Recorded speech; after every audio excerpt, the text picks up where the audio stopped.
சுவாமியே சரணம் ஐயப்பா. பக்தர்களே, ஐயப்பன் 48 நாள் வழிமுறையின் இன்று நாம் அடையும் நாள் ஒரு சாதாரண நாள் அல்ல. 40வது நாள். இந்த நாள் ஒரு எண்ணிக்கையின் முடிவல்ல, ஒரு பக்தனின் உள்ளத்தில் ஏற்படும் ஆன்மீக மாற்றத்தின் தொடக்கம். 48 நாள் விரதம் தொடங்கிய அந்த முதல் நாளை ஒரு கணம் நினைத்து பாருங்கள். உணவு கட்டுப்பாடு, உறக்க கட்டுப்பாடு, சொல், செயல், சிந்தனை அனைத்திலும் கட்டுப்பாடு. அந்த கட்டுப்பாடுகள் எல்லாம் இன்று அர்ப்பணிப்பாக மாறும் நாள். இன்று நடைபெறும் ஐயப்ப பூஜை ஒரு சடங்கு மட்டும் அல்ல, அது ஒரு பயணம்.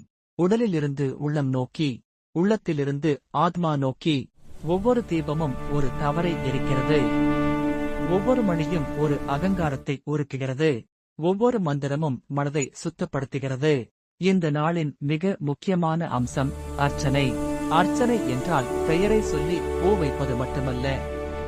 நமது அகங்காரம், கோபம், ஆசை, பொறாமை அனைத்தையும் மலராக மாற்றி ஐயப்பனின் பாதங்களில் சமர்ப்பிப்பதே உண்மையான அர்ச்சனை. ஐயப்பா, நான் தவறினேன், நான் தடுமாறினேன், ஆனால் நீ என்னை விட்டுவிடவில்லை என்று மனதார நன்றி சொல்லும் நாள் இது.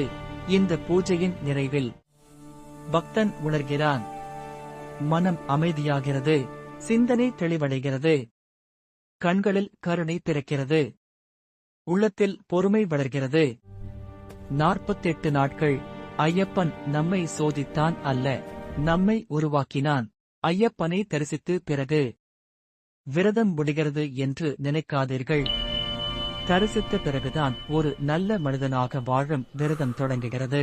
இந்த நாள் நமக்கு சொல்லும் பாடம் ஒன்றுதான்.